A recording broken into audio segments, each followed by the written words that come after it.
Okay, this is the Alaska Wildlife Conservation Center.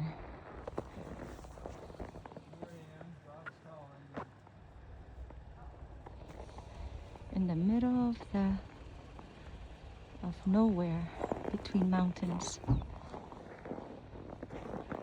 And look how cold this is.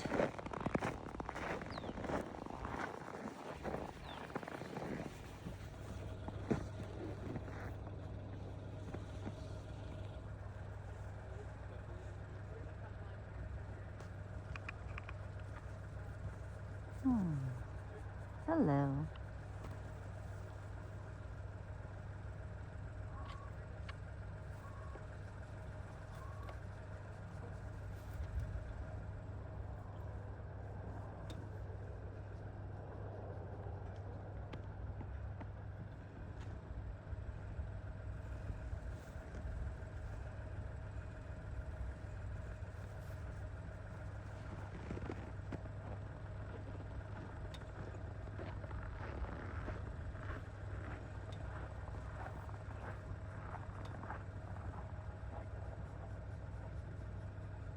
They're eating.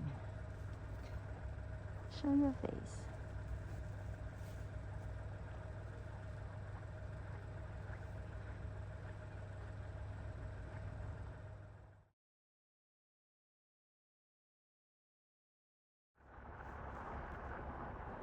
They're deciding whether to butt head or not, or just to stand still.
Wood bison.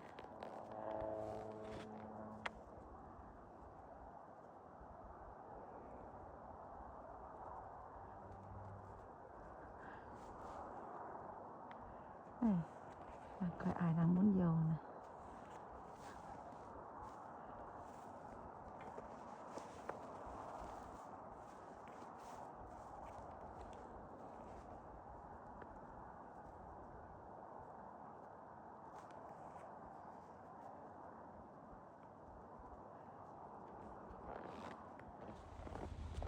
It is snowing right now. These are two Arctic fox. They're lying there. Can't see their face. Oh, one's awake.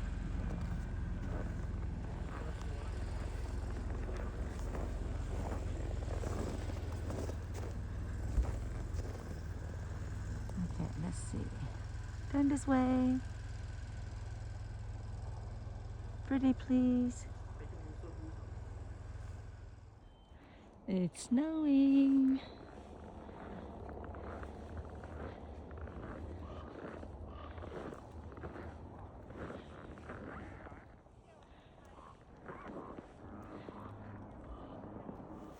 Oh, these are wolves.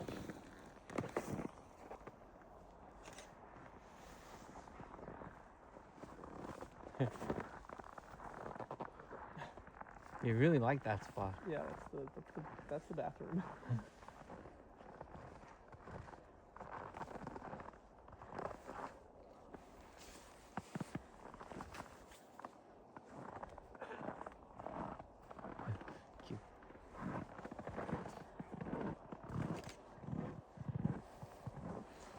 All right. On to the next one. Oh, Con cú. look at that. It's an How cool owl. is that? The one that James is Yeah, last It year. was just sitting like on a Yeah. shovel right March outside his 24. window. that's awesome. Why did it showed up as an owl? I did a search for that. This is a lynx, similar to cat in the cat family.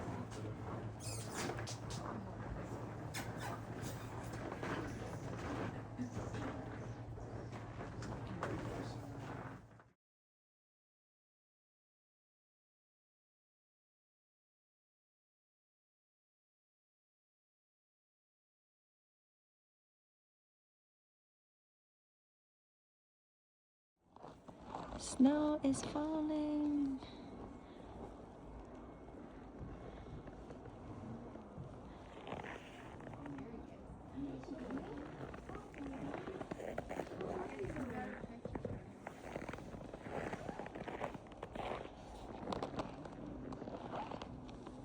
That kiviute. Everybody try kiviute. It's a hard word term. It's an Inupiaq or Alaska Native, one of the Alaska Native languages word. So we're not real familiar with it. We have to practice. We like to say we give a hoot about kiviute. Help you remember. But it's super warm because they are an Arctic animal. They are adapted for these temperatures. Right now, we're about 9 degrees Fahrenheit. These guys commonly are in 40 below in the winter. So they're perfect. Look, I mean, they lay on the snow. Like, it doesn't bother them, right? And that is in part because of that kiviute. And it naturally sheds in the spring. And then we take them through the barn and we hand comb it with just a little hair pick.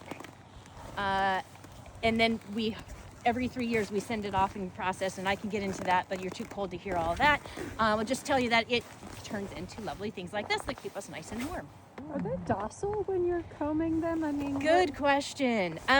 These animals all have different personalities. Yeah. And some, it almost seems like they kind of enjoy it because as you imagine, it's probably like, if you're shedding your hair, it's itchy, right?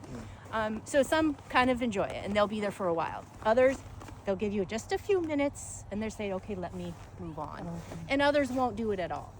And then we don't ever force any of the animals to make, that we're not going to force them to let us comb them. We will hand collect what they naturally shed out of the chutes, the fences, the pastures. If you come in the spring, it's part of the fun. You're like, if you spot kiviute in the chute, hand it to me. You get to be a part of the collection process. And are they eating hay? Yes. Or is so it this grass feed- that you... So in the winter, that right there is a hay feeder, so they eat off of that. And then in the summer, all of the grass will be naturally growing, and we will rotate them amongst pastures so that they feed on one, let the other one grow back, and then switch them around. Yeah. We also give them a pelleted feed to kind of supplement what they aren't getting, because naturally they'd be up in the Arctic tundra, so things are a little bit, vegetation's a bit different here. So we have a special muskox formula, essentially, that we give to them in a pelleted feed year-round. Benedict. So are you cutting the horns off? Yes. Or the antlers? Yes. So, good questions. And these are These are horns. Yeah. So muskox have horns, so they were only going to keep them. They don't regrow them. It's a lifetime investment here. On the farm, we do tip them because we don't like puncture wounds in ourselves or our animals. So you can see Benedict has had just the sharpest little tips cut off of his. What we do is you wait. You can actually tell when the blood flow has retracted because when you touch it, it's cold, whereas the rest of the horn is still warm. So we don't ever want to cut where there's still blood flow. But as they age, it will retract farther and farther back towards the skull. And so Benedict, while he's had the very sharpest tips cut off, he hasn't had that second cutting. That second cutting will happen in another year or two as the blood retracts. You have to tranquilize them or no? They do get a sedative for that, yeah.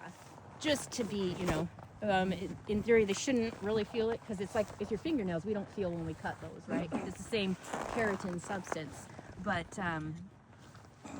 why take chances? Yeah, right. Might as well, right? Yeah. So you can see a good look at Benedict's hooves as well.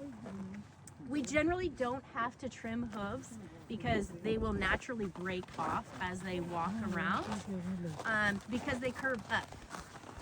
If they are curving down, then we have to tend to that. But generally, they naturally curve up, and the more active they are walking around, the greater they'll break off. And they're cloven too.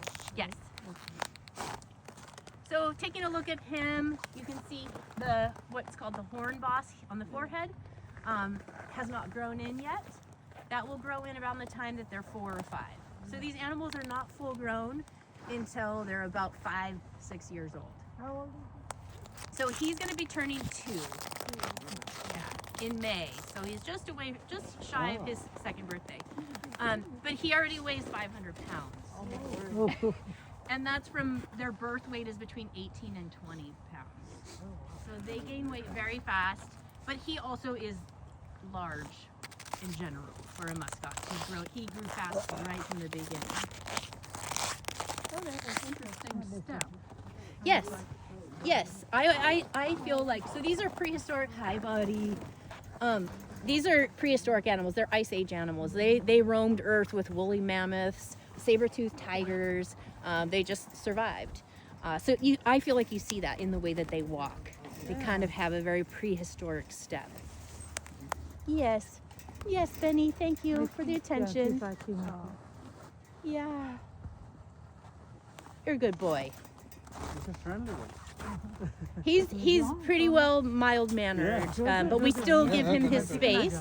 Because even though we think he's a bit of a ham, he's always kind of been at the fence from the time he was born. But he still is a muskox, and we want them to remain muskox. We don't want them to think of themselves or us as being one of them. Because if we are one of them, they're going to treat us like one of them. And they treat each other by, shoving horns and things like that. So not a good recipe for us. They've always stayed on this. Yes. Here though, right? There you go. Ever be released. Correct. All of the muskox here have been born under human care. These are all farm-raised animals. Sometimes we have done trades with other facilities like the Alaska Wildlife Conservation Center that has muskox, or the Large Animal Research Station in Fairbanks, just to kind of increase that genetic diversity. Because all of these animals essentially come from 32 muskox that were reintroduced to Alaska in the 1930s from Greenland. So not a lot of genetic diversity. So we have to do those trades, but we do them when they're calves because that's the only way they can integrate into farm life. So were all the muskox in the Alaska herd killed off at Yes. some point? So you had to Yes. bring them in from Greenland? Correct. Yes. The last one was seen in the wild in the 1860s. And then it wasn't until the 1930s that we brought 32 muskox. So yes, so they were all reintroduced in the 1930s, and now there's about 5,000 in the wild in Alaska. About 5,000 in the wild in Alaska. So the vast majority of them are going to be in Canada and England, and that lineage, that heritage. Oh yes, so that right there is the typical behavior. Yes. Oh. So this is what males do. Fortunately, these guys, they're not it's not mating season right now. There are no females, but as a young bull, Benedict is. One of the reasons he's in here with Grayling is so that Grayling can kind of teach him the way. Oh. And Come so on, let's those fight. animals, they practice, they exert that. This is what they would do in mating season: is they would back up from each other. They swing their head like that to get a good vision of who they're challenging. So their eyes are kind of far set, so they have to swing their head to get a good view of where their line is to run forward. Oh, harder. When he's swinging his head, his one horn gets close to the other guy's eye. Yes. Do they ever lose an eye? Yes, yes, they do. In fact, Grayling on his left side is missing that horn. Okay. So they do break off. Grayling is older, and especially as they're older, the horns, because they're lifetime, they do get brittle and they can break off. How old is Grayling? Grayling, I think, is around 16. Oh, okay. Yeah. He's just, oh my goodness. Yeah. He's been around a while. That's the Uchi right there. He's sitting there. You little young thing. Youngin, what are you doing? Exactly. These are your people. You don't need to show off. That testosterone isn't good for you. Wandering away slowly. Yeah. Not playing with you. But I want to show off. Come on back here. I want to show off. Wyatt, he was just vocalizing that. That was. Yeah, Grayling was. Grayling's I know. Don't back in him. about to get rear-ended. Oh my goodness. So this is one of the reasons why Benedict is in with Grayling and not the other Yeah. males right now. He has been in. We have a group that calls Benny and the Jets.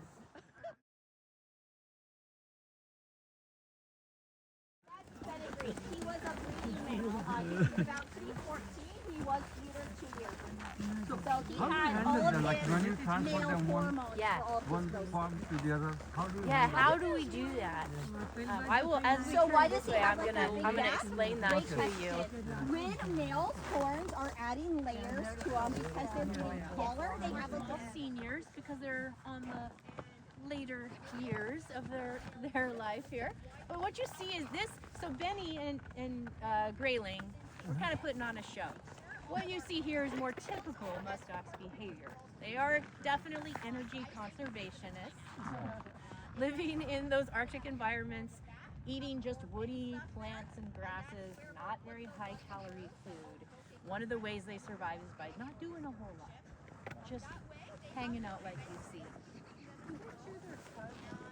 They do, yeah. So they are a ruminant, meaning they have a 4-chambered stomach, and they do chew that cud just like a cow. So it's a way for them to get every last bit of nutrition out of the limited amount of food that they're eating. So they spit it back up, they chew it again. Yeah.